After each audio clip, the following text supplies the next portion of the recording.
Hello students, myself Rajesh Kumar Sharma, your biology teacher.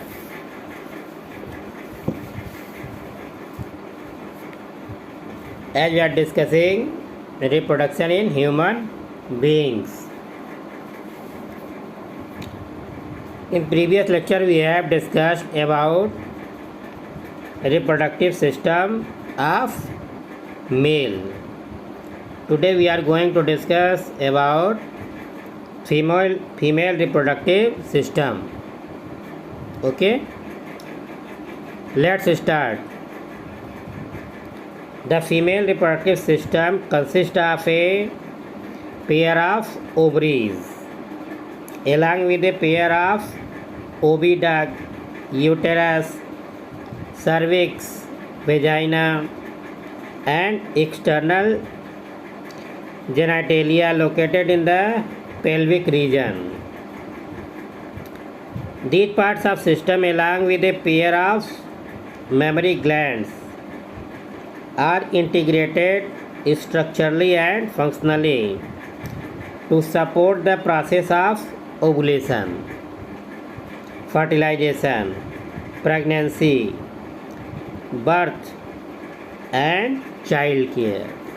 Clear? Ovaries are the primary female sex organ. Means ovary जो होती हैं वो primary sex organ होती हैं. Ovaries are the primary female sex organ that produces the female gamete that is ovum and several steroid hormones also called ovarian hormones. The ovaries are located one on each side of the lower abdomen. Each ovary is about 2 to 4 cm in length and is connected to the pelvic wall and uterus by ligaments.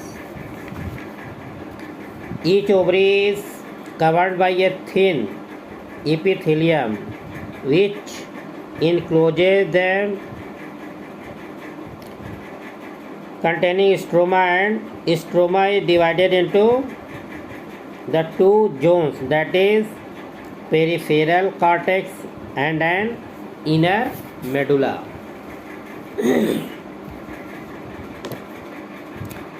The oviduct, that is fallopian tube. As you know, fallopian tube is very important. Why? Because in this oviduct or fallopian tube, fertilization of male and female gamete occurs. This question is very important. This can be asked in your board exam in 1 mark, or this can be asked at higher level competitive exams like NEET or any other competitive exam when you will face that. The oviduct, fallopian tube, uterus and vagina constitute the female accessory ducts.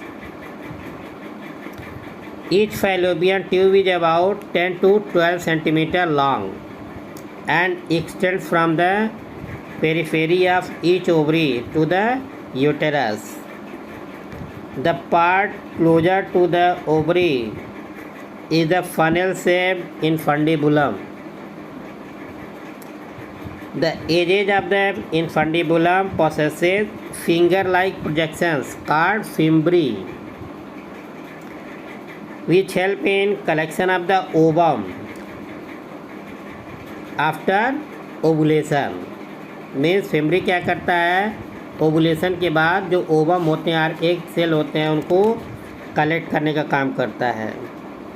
The infundibulum leads to a wider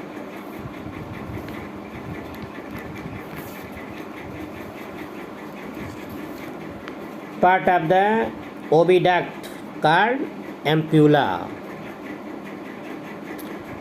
The last part of the oviduct, that is isthmus, has a narrow lumen and it joins the uterus. Means isthmus के through ये uterus से join होता है। The uterus is single and it is also called womb. Inside the womb or uterus, the fertilized zygote or embryo get implanted and the development of fetus occurs inside the uterus. Clear? The shape of the uterus is like an inverted pear. It is supported by ligament attached to the pelvic wall. The uterus opens into vagina through a narrow cervix. The cavity of cervix is called as cervical canal, which along with vagina forms the birth canal. Means it helps in delivery of baby. The wall of the uterus has 3 layers of tissues. The external thin membranous perimetrium, middle thick layer of smooth muscle that is myometrium, and the inner glandular layer called endometrium that lines the uterine cavity. The endometrium undergoes cyclical changes during menstrual cycle, while the myometrium exhibits strong contraction during delivery of the baby. This is very important point. Means during menstrual cycle, this inner layer, endometrium layer, goes cyclical change, while myometrium help in labor pain or contraction of uterine wall during the delivery of baby. The female external genitalia includes mons pubis, labia majora, labia minora, hymen and clitoris. Mons pubis is a cushion of fatty tissue covered by skin and pubic hair. The labia majora are fleshy folds of the tissue which extends down from the mons pubis and surround the vaginal opening. The labia minora are paired fold of tissue under the labia majora. The opening of the vagina is often covered partially by a membrane called hymen.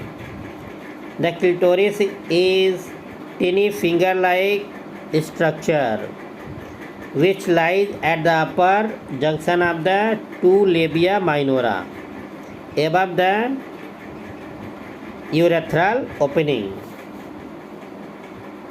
The hymen is often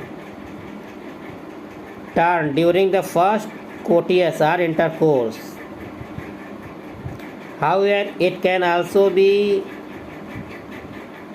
broken by a sudden fall or jolt.